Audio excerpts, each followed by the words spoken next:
Ho, ho, ho. Hey. You're jingling You my like bell. it? You're jingling my bells. I'm giving your balls a little jingle. You do know that you've got a Christmas hat on. We're Santa Claus. do. And I want to say ho, ho, ho, and welcome to Merry Motherfunkler. Merry Christmas to you. Hey. Are those Elton John glasses that you I have don't on? know. They're green. Pretty Figured rad. the green kind of matched, I like it. right? They look good. Thank you. Good. Yeah. You look Hey, good. tis the season, man. Tis It the is. fucking season. What is this? Our third Christmas? I think it was our third Christmas episode. Oh, ho, ho. Yeah, you're right. Well, to go along with that, you guys. Have you ever played Santa? No, is that good? Yeah. No, I mean, have you ever kind of went to a party dressed in full Santa? No. Eh? Negative. Okay. We're Santa still Claus pretty young. So. When I was in I'm always when I was in nursery school, they asked me. I was kind of in nursery school for like 2 years, and in the second year of my nursery school year, they asked me to be Santa Claus. Were you a rotund kid? I wasn't It wasn't. That's a fiction, right? That Santa's not actually a fat guy. I'm aware. Wait a of minute. where. Really? Why? So- I thought he was. No, he's not. No, the real. Where does he come from? He comes from a person named Saint Nicholas, who Yes. was very thin and actually was like a saint of fucking He like. comes from hunger. the North Pole in Finland. But They're not fat there. Coca-Cola in the 30s made him Yeah. look fat and wearing red. Yeah. So, I thought he was kind of more like jacked, like a linebacker. have you seen Violent Night? No. Pretty good. You should check Okay. it out. But hey, I'm gonna play Santa right now. Oh, I got some gifts for you guys. Oh, That's for PR. You can that's open for yours me. first, buddy. Thank you. Wow. Open it. I want him to open it. Oh. Woo. There you go, man. That's from Santa. Thank you very from much, Saint Nick Santa. over here, motherfucker. Saint Nick. You know, yeah, that's yeah, right. Yeah. Namesake Nick. There you go. That's for you. Oh. Obviously, it's going to be a prisoner bottle of wine. Man, Thank you very much, that's for Nick. you, fuckhead. Merry Christmas. Oh my! Wait a minute. Ed. That's for you, buddy. But is that Open it up and check it out. Oh. Is it It's a tiny opening. is it a Breva? It's not Advil. Open it and look at the pills on the inside. You can put them in your knapsack when you get it back. It's 3 Viagra is what it is. That's Oh, for you. Oh. We're not done, buddy. Merry Christmas to you. Yeah, Merry, happy birthday. Merry Christmas. Thank you, Nick. Nick Klaus. This is great. Do you know what it is? No. Is it a firecracker? No. It's a Ozempic shot. Oh man. Hey, I hear bodybuilders are microdosing this. I mean, I'd put it in the fridge if you ever want to use it. I mean, And then this is just for you. You're just It's handing Santa out Claus. Ozempic shots? You're the champion. That's for you, yeah. Throw it in the fridge, bro, so it doesn't go bad. Do it on camera. Happy birthday or Merry Christmas to everybody. There you Thank go. you, Nick. That's very kind of you. Oh, thank you. Super kind. Oh, You've obviously shit. stolen an act on us. There you So go. we're going to have to reciprocate at the next podcast. Yeah. I'm good at it. But we don't have a fucking bottle opener anyway, do we? I have a bottle We opener. do. We do. All right. I do, right here. Pop that shit. Let's Right, get there you let's get go. to drinking. Yeah, I mean these Yeah, were hey, all let's obviously all joke get on it. drinks. Let's share a needle. You want to share a needle? It's a 2-stage microdose. So that's the very low dose, 2.5. Why is there an arrow at this end? So that you don't. Instructions, yeah. Yeah. Yeah. So no, technically speaking, bro, if you don't put it in the fridge, don't use it in the future. Okay. I know you wouldn't use it Is anyway. that but I'm tube just letting like you know. $200? For that one? Don't let it go shot? to waste. Yeah, that's $200 probably. Ooh. Well, with no What's- insurance, What's black market street value? probably $200. All right. Yeah, it's $800 for a pack of 4. Wow. Wait, so is this leftover or are you Yeah, on it's the, leftover. It's from on the one. Are you on the Zemp? No, remember I said I did one shot way back in, what would that be, January of 25, and it comes with a pack of 4 of the opening dose 2.5. I only used the one, so I have 3 other ones just sitting there. So I was like, give it to Trev just in case. All right, you know? yeah. I mean, maybe I'll try it. Yeah, maybe give it a shot, man. No pun intended. The only thing the best thing I remember about it was it is pretty rad to not be hungry. Like it was that I was like, dude, it's the middle of the day. So is there any impact if you just have one shot though? It doesn't. Don't you have to like follow a course of it to have any material impact? Not to me. So one, you actually saw yourself.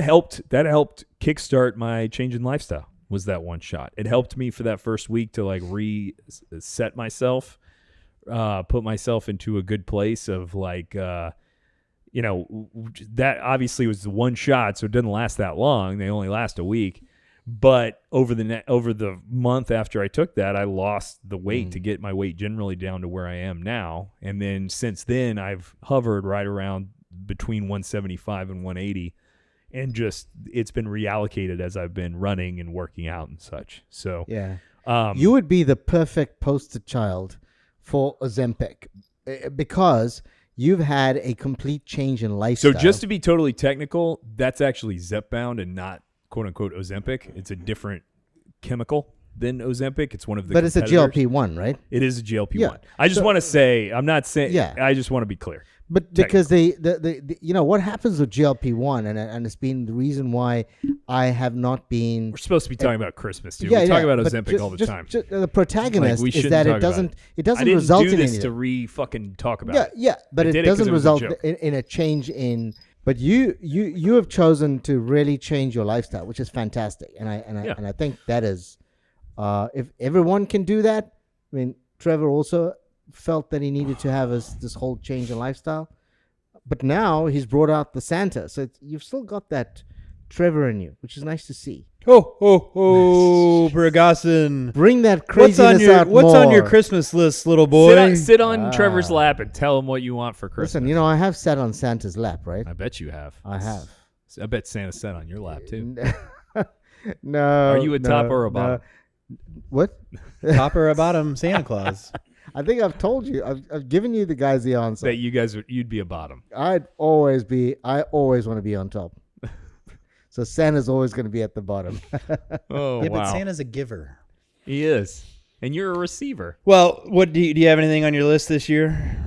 Do you make a list? No, I don't. Did you ever make a list? No, I didn't. But when you were a kid, never like. No. I made a list It was when I was a kid. But my boy. So here's the thing. At my house, Yegs, my wife, has always taken Christmas very seriously. Having two kids, she wanted them to really kind of get into the whole Christmas spirit. So, like a month before, it has always been, write down your list, make sure you're well behaved, the kind of the story. And right till this day, they love coming home. They love sending us their Christmas list. And that continues to be the way, so we know now what they would like. Yeah. They do it within moderation, but they send us the list that they'd like. I have never done it. I always let Yegs. So my wife does it. I'm not. I don't do Christmas. I don't do presents at all, or cards. But she's really good at it, and she would like to know. So actually, we sent a Christmas gift today to Fred Corrigan, our friend from Vinia. She actually did a really super thoughtful throw over because he's in Cleveland, Ohio, and it's super cold there. So she did one, but no Christmas list for me. No. Huh. What's on your list, Trev? Well, yeah. I mean, in all seriousness, when I was a kid, did lists because I was prompted and fell off. I remember questioning Santa Claus with my mom, and my mom said, if you stop believing in Santa, the gifts stop coming. And so technically I still believe in Santa. There you go. As the years progress, I really haven't made a list, but I have learned that if you don't submit what you want, you're going to get some pretty weird random shit. Yeah. So it's probably better to create some sort of like an Amazon list or something, and people can peek at it and fill in we don't want toys anymore. I don't even do adult toys. Yeah. Well, what, like dildos? Nah, I meant like like a drone Okay, or all right. like some kind of like high tech adult male thing. Yeah, But, you mean so a drone? Yeah, drones. what I did 3D was printers, shit like that. These days, usually what happens is like I'll make a big purchase sometime throughout the year, Mm-hmm. and then my mom will be like, "Well, I'll contribute to that purchase, and that's your Christmas gift or whatever." Nice. This year I had a headboard custom made from India. Really? And that is fucking rad, shipped over here, dude. which was a fiasco in and of itself. I mean, of course, but think about like that. You're getting a quality fucking piece forever. Yeah, that's so cool. And was that your Christmas list? No, No. I did the headboard and To get you by Christmas, or not part of Christmas. No, but then my mom like Jumped caught in. wind of the That was the headboard story, yeah. and was like, "Hey, they're traveling down here." She's like, "I'm not bringing any gifts. We'll throw you some Oh, okay. some Cool. That's That's part of your support Christmas gift. on the Very cool. headboard." So I mean, that's kind of the only thing. I got Amanda a fire pit, Nice. but these things come out of more necessity. Yeah. Like we had a fire pit. It's too low to the ground and burns our grass. Yeah. She's like, we need a fire pit for this season. I'd like something different and higher. Here's my deal. And then we're like, Merry Christmas. There you go. Mine are going to be surprises. So me personally, it really is, when you're a kid, it's all about fucking Christmas. You look forward to it literally the entire year. I made lists of the lists. The biggest things I remember, the biggest Christmas I ever had was Nintendo. Was the 1988 fucking NES. That's what I wanted. That was it. That's all I cared about in the whole world, and I got it. Then I remember I wanted, in 1989, the next year, I wanted a fucking hoverboard because of Back to the Future. Sure. So, of course, I can only now imagine my parents' chagrin when I write I want a hoverboard, the exact one for Back to the Future, and like they don't exist in real life. So what the fuck are they going to do? And I remember they got me a skateboard and was like, yeah, the other one's in the shop. We'll get it to you at some point in the future, and as a kid, I forget. But now it transitions from being a kid and being excited to where now it's like, I'm the one buying everything for fucking everybody. Like that's what I do. But Christmas is now me. But isn't that cool? Isn't that the just nice? buying Isn't shit. that the nice thing to be able to do that? Oh, sure. Yeah, man. Yeah. I actually feel that the idea of me giving is so I get such a rush from it. So 50% of the people, more than 50%, 75% of the people, I like it. They're like Linda, my wife. I know her so well. I can fucking pick out shit anywhere that she's gonna like that she didn't even know she wanted. Like that's how good I am at picking out gifts for her. For my close family and friends, there's like 50% of them that I'm good at. The other 50, like just my brother's wife. Like I have to buy her something. She has no interests. Like she doesn't do anything for fun. She has 2 kids and she tells my brother what to do. Well, fuck am I supposed to, like, that's her life. I just gave you a full definition. She doesn't like read books. She doesn't collect miniatures or fucking enjoy champagne. Like there's no interest that I can give her. So what the fuck do I always just end up getting her shit at Lululemon that I think is rad. I don't know if she likes it or not because that's the only thing I can think of. That frustrates me. For people that have interest, for interesting people, I do get a kick out of trying to almost defeat it, like find something that they're going to be like, holy shit. Because I've been the recipient of gifts from time to time from somebody who clearly like fucking knows me. And that, to me, the best gift, we've talked about this kind of shit before too, is not something that's like expensive. It's something that cuts, something where I'm like, holy shit, this person like didn't hear me say sometime that I wanted this and wrote it down. This person just literally fucking knows who I am. That is what I'm always looking for. I don't really hit the mark often, but I do from time to time. That gift giving does interest me. And some years ago, we had a office Christmas party, and somebody, so we had to kind of stand up and announce the person that we're giving the gift to. Yeah. And the person that gave me a gift gave me a Liverpool football top, and I thought that was the most considerate, bestest present I've ever got. Because it's a soccer jersey, to be appropriate, was it 2 sizes too small? No, it was the perfect size, but more then than it's that, not a good gift. No, because if you're going to look like you're actually a soccer supporter, your shirt has to be way too small. Way too small? You know what I'm talking about. Anytime at a Harpy Celt, they're all fucking walking around, and you see these man tits just flopping around everywhere, man. They wear their shirts you need to go to a real soccer game. And wait, so is Liverpool your team? team? Case. Liverpool's my team. All right. What did you not know that? No, I did not know. I mean, I don't. I knew it. I don't even fucking care. But when you said Liverpool, Ed was shaking his head, and I didn't know because he hates Liverpool. He hates Liverpool. He's a Manchester United supporter. I thought he was Real Madrid. He is Real Madrid, but that's the Spanish league. This is the English league. Real Madrid's not in Premier? That's the Spanish league. Oh, I want to say probably 5, 6, 7 years ago. Somewhere along those lines. I quit giving gifts, like for official marked holidays. Yeah. What I do now, and I still feel a little guilty because everybody's throwing gifts around, but if I find something that I think somebody would like, I don't buy it and hang on to it until Christmas. I buy it and give it to them. Yeah. And that's my way of doing it. And so when Christmas comes around, I hate being stressed.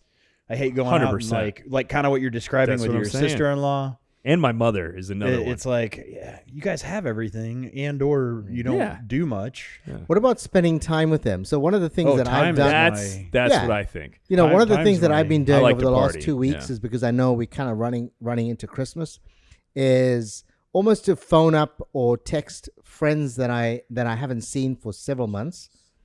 And say, hey, do you want to have a drink before the Christmas holidays? Yeah. And it's been fantastic. And last week I did a few of them. This week again, lined up. Just one or two people is just that I haven't seen for. Very often you have friends that you plan to see throughout the year, and the last time I saw them was probably a year ago. Yeah. And then what I do is I just text them, and I have been doing that with several people that I haven't seen. Say, hey, and it's been great because it's just an hour or two of my day. It's a happy hour. So it's not anything, not a significant investment. Not like you're not doing that anyway. I'm going to do it anyway. Yeah. But and this week I'm going to do it again. I mean, I was going to say, I think Amanda is coming out. Are you coming out Saturday still? Control this? Yeah, see? Saturday, I'm going to be telling my friends, listen, because then it gets nuts. It's this week, Tuesday, I have Christner's. We have a private room. Ed's coming because he does work for the firm. So my law firm's having our Christmas dinner at Christner's. Great. Love Christner's. Great venue. Dude, can't wait. And we got a room, thanks to Jamie, my paralegal, who's fucking superhuman. But anyway, so we're doing that. This Saturday, Control This is playing at fucking Will's Pub. I'm going to be inviting everybody and being like, yo, no gifts. Come fucking hang out with me. Let's fucking party. Let's, Saturday night or some other night when it's not an official fucking thing going on. Let's have some fun and fucking, when the weather is mild in Florida, I can walk to these places from the house. Let's fucking party. That's the type of shit that I really enjoy about the holidays. Agree. Yeah. I mean, can I invite you to a drink sometime soon? Yeah, I haven't had a drink with you for a year. We can get coffee at there you go. 9 or 10 a.m. Let's do that. Yeah, do it. Right? Yeah. Date. That's on this week sometime. That's happy hour for Trevor, 9 o'clock in the morning. I do. I've had a new discovery as of late that I have reinvented my definition of casual friendship. And I think, so I'm approaching a year of sobriety and health and total focus. I think it's time I'll have to schedule it in. Unfortunately, the schedule is a must, but to carve out time once a week, probably every Friday morning, to have coffee with a different person. Oh. I think it's a good idea. I think I have to force myself at first to get in the habit of reintroducing myself to social experience. Yeah. PR, you should take him to Han Coffee so it feels special. Lineage, dude. Come on. Okay. Lineage or Han. Okay. But Trevor also knows a few good coffee spots. Yeah, kinda. They're good spots. Foxtail Their doesn't coffee count. fucking No, sucks. Foxtail doesn't count. Foxtail's terrible. But have you done the New General? No. So Okay. New General used Lineage beans, by the way. I did okay. this last week I did Barneys, and it was okay. It was better than a lot of, like, just the drip black coffee was better than a lot of places, but it wasn't. Man, I'm a coffee snob at home, Yeah. so So I think the next time we go, maybe this week sometime, we'll go because Nick's offices are in the same building. yeah. We'll go to the New General, and I think that'll be good. That'll be good fun. I mean, New General's good at the best I think you can find on Park Ave in this area. You got to go to Mills 50 to get good coffee. I agree. I've had Han once, but Lineage is where my heart is, at least for Orlando. We're talking black drip coffee. That's all I drink. Okay. So black. When you say drip, actually, pour over. If you really want to get technical, Okay. is the way to go. I go to Lineage, single origin, pour over, especially the Ethiopian if they have it. But the black drip, I do that as well, and I never put anything. I'm all black coffee. So, but there are so many great places in Orlando for coffee, and they just seem to be expanding. I like my coffee like I like my women. There you go. Strong and black. Angry. She's not angry. So that look right there wasn't good. I'm saying that much. Shit. Merry Christmas. what do you think of Merry the Christmas. the Prisoner? It's good. So, yeah, I mean, Christmas time, man. I got that Christmas shit. We got all kinds of shit coming up. Then I go on Christmas Day. My dad does a big party in the morning at his house in Winter Springs. Boozy. Oh, yeah. And he cooks, and like 50 people go over there throughout the day in and out. All the people I grew up with come in and out. My dad's friends come in and out. And then we hop in the car and we go. This year we're going to every year. Well, last year we went to Japan for the honeymoon. But every year prior to that, for the last 5 years, we've gone to just the mountains to fucking like lock it down. Just you and Linda? Yeah, this year we're bringing Mr. Benson because he's a little older and it concerns me to leave him now. So he's coming with us. But When you were growing up, was Christmas a special time? Christmas, Family time? Christmas was like, it wasn't, so it was special with family, but not my like, kind of with my parents, but really my grandparents on my dad's side. It was special. So were you going to your grandparents' home? Were they coming to your place? So we would go there on Christmas Eve and have the big dinner. Then we'd go home and we would, my dad would have the Christmas breakfast, the same party he has where my grandparents would come over early in the morning. No, actually strike that. Christmas Eve, we went to Bob Rowley's house is what we did. Once we were a little at like 12, 13, every Christmas Eve was a party at Bob Rowley's. Then Christmas Day in the morning was breakfast. Then Christmas Day evening, we went to my grandparents' house and had dinner. So that was the chain of events. I was a fucking nerd, man. Like looking back, I believed in Santa Claus longer than most people probably That's did. cool. Like I really liked the idea. Of everybody being in a good mood and partying. Yeah. Like, and there's something, it not like, dragons and fucking I cast spells on you magic, but there is something magic to me about this culturally represented idea of one day that the buildup gives you the excuse to fucking chill for a minute and just lets everybody be happy and fucking party and drink and eat and fucking, this is the end of the year. We're celebrating the fact that this year is over and we're about to re-embark on a new beginning. The whole thing about it to me is magical. Yes. And the way my brain interpreted that when I was a kid was to believe in fucking Santa Claus and fucking Christmas magic and shit like that. Till I got old enough where I moved out of that process and more into what I'm saying now, which is a more realistic social pathology idea of it. That it's just this, everybody, just suffered through a fucking year where some people have better years than others. Even the people I think who had good years, it still sucks. I mean, you guys know, I think existence is a fucking grinding nightmare. So you get to the end of the year, it's an excuse to be like, well, fuck it, man. We got a couple of days where we just get to relax, drink, party, have fun, knowing that in a week we're going to fucking shut it down and get back to work. But something about that to me is magic. So that's the way I interpret it now. That's how I like to party. And Trevor, you growing up, did you have, was it special? Was it a holiday time? Was it family together? Yeah. Growing up, believed in Santa.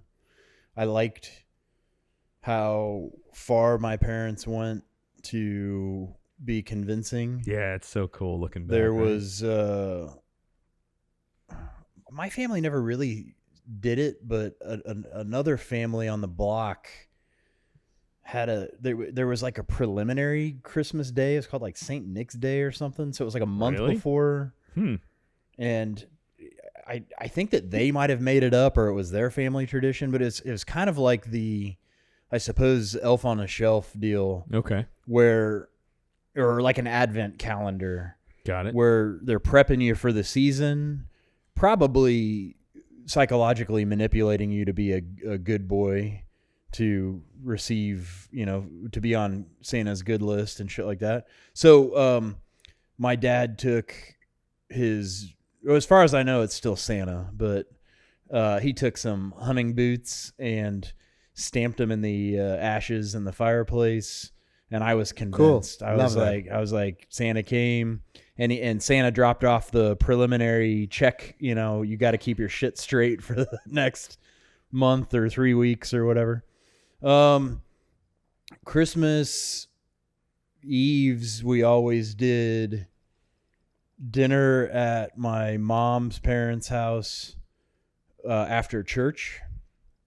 Church was always pretty spectacular. They had we went to the specific service that had children's choir doing the standards. Nice. And then the dinner was full on, typical. Next morning, obviously I didn't sleep that night. I was so excited. Oh yeah. And next morning, rush down. We do our family Christmas. And then it was pretty much 11 o'clock sharp back to my mom's parents' house. My mom is of 12 brothers and sisters. And good Catholic family. When we first got together, she's Catholic, right? Yeah. Irish Catholic. Yeah, Irish Catholic. When we first got together, when I was young, everybody gave everybody gifts. It was a all-day ordeal. It was very long. The amount of gifts under this tree was impressive, and we took we had to take breaks. Yeah. The highlight of that for me was a tradition that still kind of lives on, of taking the potatoes and stuffing from the night before, repurposing them, making them into patties, and frying them on a skillet. Oh, You gonna do that this year? Huh? You gonna eat that this year? Probably not. sounds delicious. But But that would definitely not be within your fucking. It actually kind of got turned into a more of an efficient process, where instead of doing the leftover stuffing and potatoes, they would leave uncooked stuffing and potatoes ready to patty the next day, and that turned into the deal. Got it. Ketchup gravy all over everything, and a full day of gifts. Love that shit. My mom's dad was in radio stations, and music was a huge part of our family experiences. No matter what, there was always weird, good, different music playing. So I still listen to a lot of the same nostalgic albums. And Amanda and I put up the tree the other day, and I playing the old albums. Love it. I can't remember my dad's side really when it occurred. I think it might have been Christmas night, but that shifted over the years as everybody got older. It changed to maybe like earlier or later. And, I guess not necessarily unfortunate, but somewhere in that vein that as all the grandkids grew up and moved off, that both the gatherings have, disintegrated. Yeah. Yeah. Which is sad.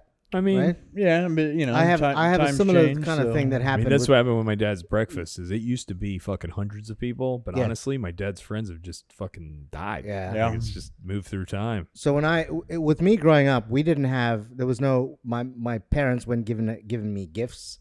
There wasn't a gift at all. But Well, the So, modern Santa Claus was invented by Coca-Cola in the 30s. So that's when gift giving was really kind Yeah, of so famous. I'm- So I I'm mean, was it pre that. before that? Yeah, Yeah. that's what I thought. Yeah. So it was. But my dad was the community doctor. So essentially on Christmas Day, it was like we had almost like an open house, and like people just came in. They had something to eat. It Frankincense was a and myrrh. festive. It was a lot of booze. So everyone back in the 80s, I would say in the 90s, my dad, I wasn't drinking at the time, but my dad had a lot of alcohol, and everyone that came with like a case of whiskey or like a beer. Why weren't you drinking in the 90s? I was too young for that at the time. No, you weren't. I think I was drinking in the 90s. Well, no, you weren't. I'm doing math in my head. You were in your 20s in the 90s the whole time. It would be maybe 80s. Let's put 80s. The end of the 80s, you were in your 20s. Yeah, no, I wasn't drinking in high school. I didn't drink in high school. I did. So, anyways, there was a lot of alcohol. Everybody brought alcohol. I was just kind of just hanging around and being part of the party.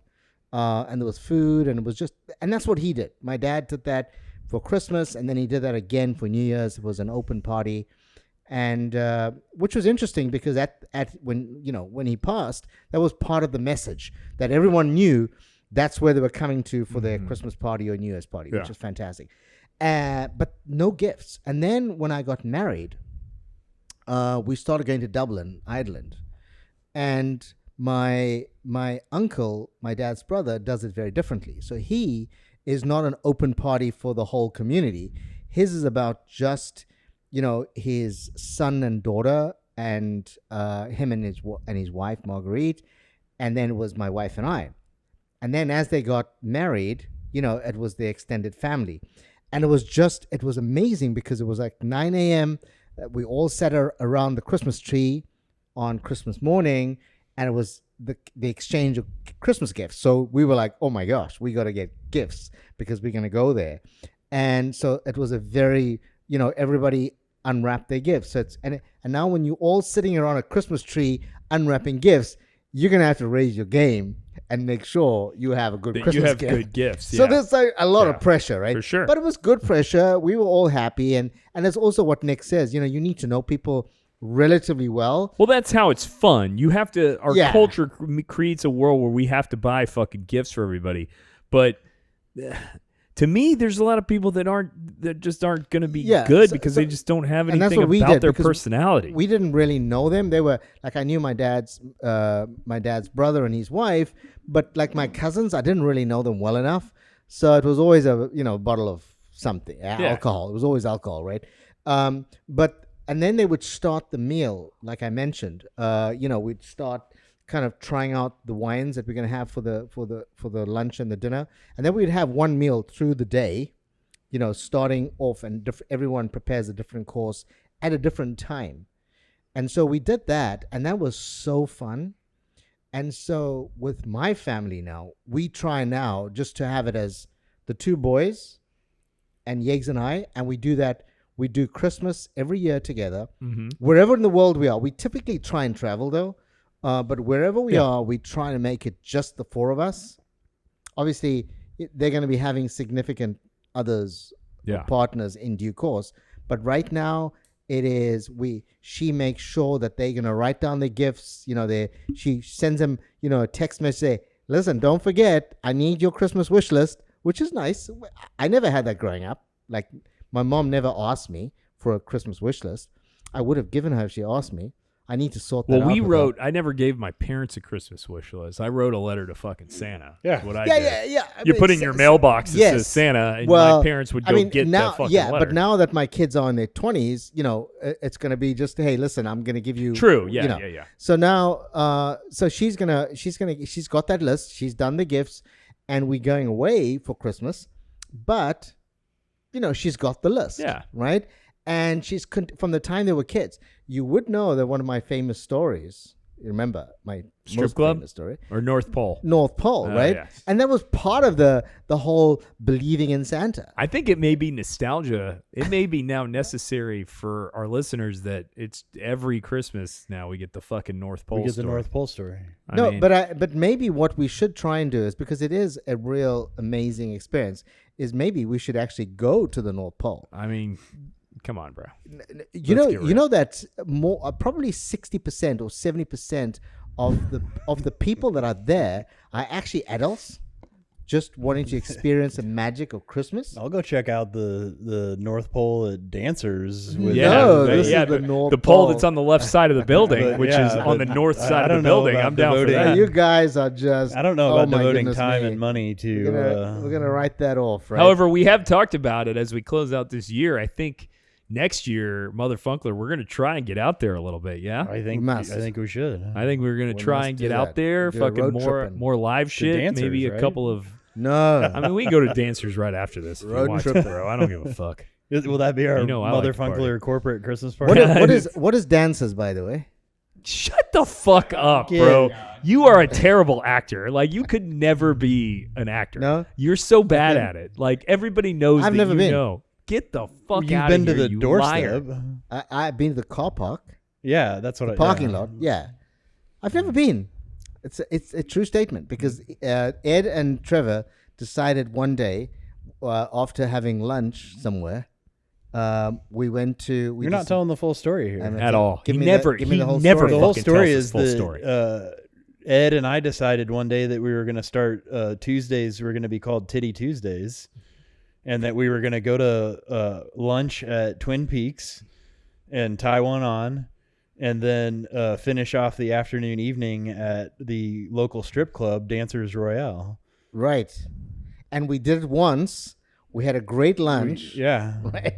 We then went to Dancers. And PR was like, this place too risque for me. No. They were closed for renovations. Okay. Fair. That was the big man above me looking after me and Shut saying, the "Listen, fuck you're up. not going to go to that place. I don't want you there." Okay. All the strip club stories you've told, Dancers is the most fucking generic. Yeah, Don't it's worry pretty, about it. it's Dancers, you're pretty not getting docile. you're not getting into trouble at Dancers. Okay. Like, I always thought it was fucking hilarious. Like, when you talk about strip clubs and shit, you have significant others as you grow up. Like, my friends' husband or my friends' wives or my friends' girlfriends at the time would always be upset you go to a strip club. I was always like, I'm getting in less trouble at a fucking strip club, especially an Orlando strip club, than I am at like a fucking bar. Like, at a strip club, you're not going to get laid. You're just going to see chicks with fucking stupid pasties on dancing around. It's very mild and very generic.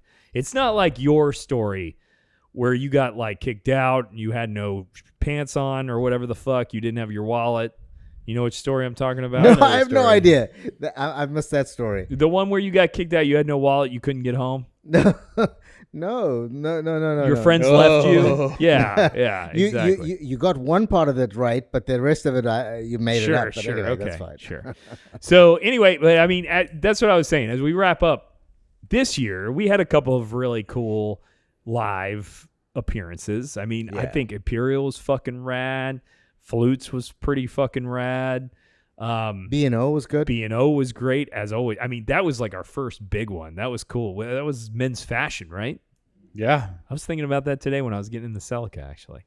No, we had some really cool shit. So, I mean, everybody tune in because we're going to have some really, really cool shit going on next year, as we wrap up 2025. I mean, thinking about 2025, what do you think, PR? How you feel? I had a great year, and I can tell you that one of the things that I Trevor and I have had these conversations from time to time. Why do I do things for the community? Yeah. You've asked me that, And actually, the last week, I've done two really very community-based things, and I think I get my best energy, and I do a lot of things in the community, as you know, Nick. But I get my best energy from it. And so I wonder sometimes, coming into work, it's so mundane, it's so boring, it's so I enjoy what I do, I really do. But it's just Monday to Friday. It's just another day at the office, right? Yeah. And then I have these things that I'm gonna do that are, for the community that we contribute to, and we invest so much of our time and energy in. And to me, so I'm hoping 2025, I've definitely spent a lot of time doing community work. I think next year, 2026, I think personally, my hope is to take that to a whole new level. We are celebrating, 2026 is going to be 250 years of the signing of our Declaration of Independence. So there's going to be a massive celebration anyways. But we are going to do a lot around, for me anyway, community work. I think that's so. It's going to be pretty negative what I'm going to say. I think we're on the precipice of a fucking economic downturn, a recession. What I foresee is that my 2025 was a proud year for me. I put money into a lot of different shit, a lot of different good quality charity, a lot of good quality nonprofit, like things that advance the community. I think, unfortunately, it's going to compress next year. I think that it's the first thing that happens in an economic recession is people quit buying higher insurance policies. When they're not buying insurance policies, there can be all the auto accidents in the world, but there's nothing for me to collect. That's what I've already noticed started to happen. I think 2026 is going to be a year of me having to be a little bit more selective with the money that I give away for different things. I mean, a lot of it's already rabbit-eared. A lot of it's already ready to go. But other than the stuff that's already committed, it's gonna. I think unfortunately, it's gonna be a year of not excess and celebration. I think it's gonna be the opposite. I think it's gonna be the beginning of a couple of years of fucking nightmare. I think this AI So you're going to have a haircut maybe once every 3 months? Oh, no, I'm not going to stop with that. Give me a fucking break, dude. Come on. No, in 3 months? Dude, I have a haircut every 2 weeks, my friend. I know you do. I see if you I coming don't, by every it's going to be 2 a weeks. problem. You know what I'm saying? I'm like, doing mine so every 6 weeks to 2 months, but I may be 3 months now if the recession hits that you talk about. So I just think I do think it's going to happen, and I think what happens during that time is I consolidate, I focus more on investments and stuff like that, and I think AI is a bubble. I think that AI bursts in a couple of years. I think AI is exactly what the internet was in the late 90s. Everybody thought in 1997 that the internet was this explosive thing and everybody fucking poured money into it. And the internet obviously changed the way we operate. But it took fucking 25, 30 years before it really was doing what it's doing now. It was nothing at the beginning. That's where I think we are with AI. I think it's a joke now. I think everybody's pouring all this fucking money into it, not realizing it's a bubble. When shit like that bursts, the ramifications are widespread. And that creates a sort of recession. I think that's what we're looking at this year coming up. I think it's not gonna be fun. I think next year, 2 years is gonna be rough, recession wise. So what that means for me is like less money given away to people, a little bit more watching, a little bit less traveling, more focused on myself and trying to advance. But that's what I'm looking at for next year. What do you We've got a think, big Trev? trivia night. Shit, next I don't know year- how to follow next that year. up, man. I'm kind of bummed out. Well, he bummed was out? super positive. I was super negative. So. Come on. You're He gonna be was in like, between. dude, we're Come going to on. fucking worldwide, 2026 No, is yeah, going to be the best year yet. Well, I said that for 2025. What? Best, I'm gonna use this And year. you had to, it. I mean, look Dude, at where you're at. We were all Economic right. is I'm gonna use 2025 stronger is than pretty ever. awesome. I'm gonna use this year to pivot. Yeah. And I actually did a little post-mortem this morning with Amanda where when I made the decisions to pivot in multiple aspects of my life at the beginning of this year, I did go through some rough patches where I was questioning the amount of energy output to, Its value. reciprocation. Yeah. To its value, your input to things and its value for you. And I really just think that now hindsight, I was still kind of catching momentum out of a psychological slump, and now the second 6 months have been pretty fantastic. I'm glad that I put the energy in up front to push to where I'm at now. I imagine new things with business, working on new things with business. I'm optimistic about 26. I do think, though, I suppose what you guys are saying, being in between both you guys, that I do imagine more difficulty, but not necessarily like Nick is saying with economic status, but I think I'm going to have to put in a little bit more effort uncomfortably to get to the next stage that I want to get to. Well, I mean, I think your goals, just as I know them without saying them out loud, because I don't really know them, sounds like it's going to be sacrifice to get that kind of thing going. Yeah. So, but I am now in a better place that I'm not squirming for systems. Yeah. And infrastructure. I've got that momentum going that now I can actually, instead of I'm not dealing with damage control anymore. I'm projecting futuristically and creatively. It's going to be probably another year of buckling down.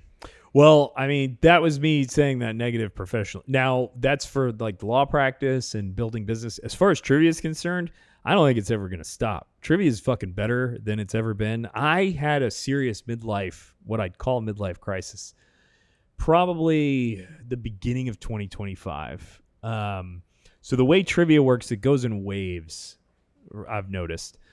The end of the year, obviously, between the middle of September and January is busy. Like everybody's in a good mood. Everybody's partying. Honestly, you've got a dead period with going back to school or leaving school in May and going back to school in early autumn. In between that, it's pretty full as well. And then January and February always surprise me. I think that's because we're in Florida and the weather's nice and people just want to get out, I think. But I had kind of a midlife crisis where it started to kind of slow down a little bit at the beginning of 2025. And Jordan, who's done a great job with the Sunday show, is obviously 11 years younger than I am. He's the age that I was in when I consider it my trivia like prime, was when I was about 33, 34 years old. So I was like seriously thinking, this might be it. Like it may be time. Like I need to give it over to the younger people and I need to get out. And this year has proven that is not true. Like that trivia show is fucking out of control. There's something to be said about staying the course. Yeah, I agree. And I think that you have how many years are you doing the trivia now for? At Fiddlers, we just passed 9. Yeah. And overall 16 years I've been hosting trivia. I mean, in terms of what you create in Fiddlers, and I never blow hot air up your ass at all. You have definitely created something which is a massive property for you, a huge asset.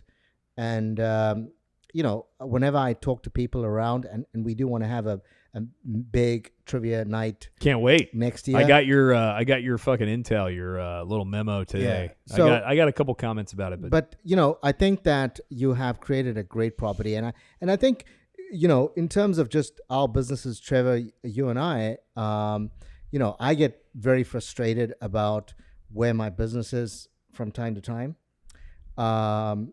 And, a couple of years ago, I'd say that I was I was seriously challenged, thinking about, hey, listen, I'm gonna pull out. Yeah. Right. And, very often if you enjoy everything around, I really enjoy the community that I work within, the friends, all the people. I just felt that I needed to hang in. And I've been hanging in there. And the more you hang in, the challenges don't get easier. They do get more, they get more challenging, unfortunately, right? But you just are, better equipped. More resilient. You more resilient, yeah. So yes, 2026 for you and for me and for Nick is going to be more challenging. But you've got 9 years of having You're built so trivia. fucking positive. No, Look at I'm this not. guy. I'm not. But I'm saying that I'm ready for the 26 challenges, right? But in my mind, I know where my weak spots are, and I know how I'm gonna, to use Trevor's language or your language, how to pivot, Yeah. or how to kind of mentally prepare myself that there's areas of where I'm gonna find it hard and how I'm gonna get through it. This last year, I have held on to one concept. So at first it was a struggle, and so the concept was born through weight loss, but then applied through other aspects of my life. And the easiest example is weight loss, where at one point I was so focused on specific numbers that I was forcing the issue, right? And literally my body locked up and wasn't budging on numbers either which way. And so I reassessed, got enough breathing room, and then accidentally dropped more weight than I initially planned. So then the second half of the year, I have applied the same style in all aspects. And I'll tell you, we were prepping for an event, and some unfortunate things happened at business simultaneously while coordinating stage and musicians, which was kind of difficult to manage both at the same time. And at one point, I relied back on my previous experience. I went out front of the barbershop. I took a deep breath, and I actually started laughing like, I've made it through more difficult shit than this. What a great perspective to have. And then more bad shit happened, and I started laughing even more. And I'm like, hey, God or universe, like, what else are you gonna fucking dump on me? That's a great perspective. And I was giggling. I'm like, hey, I'm gonna do my best to take care of this, and if I fail, who gives a shit?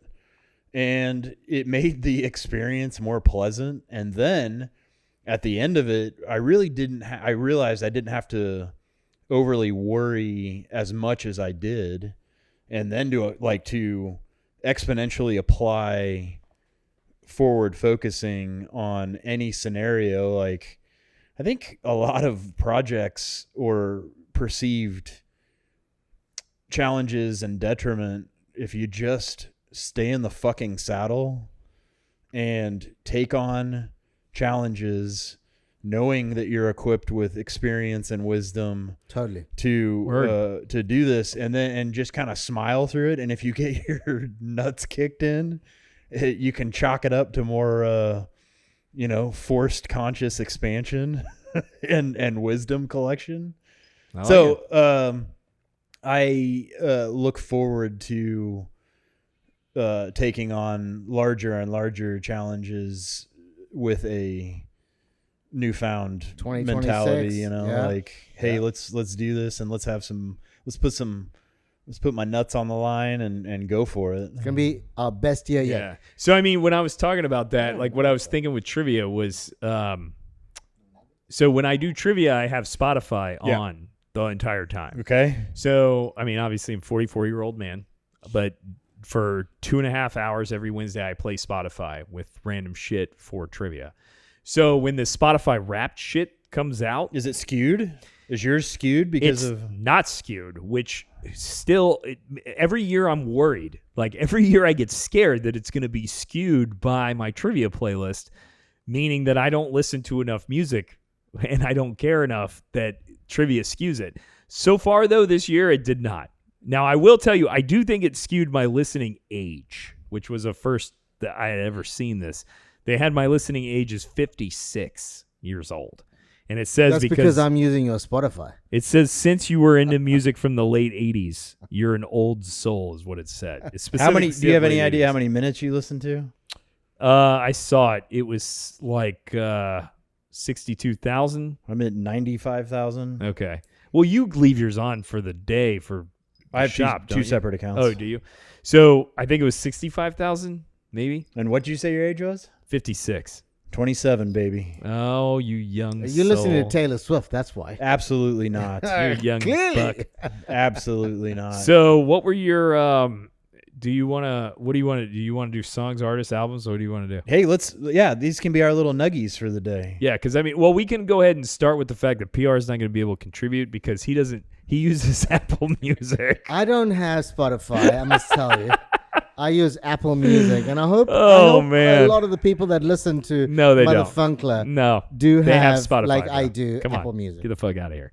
All right, so I guess top songs. What are Okay. your 5 top songs, bro?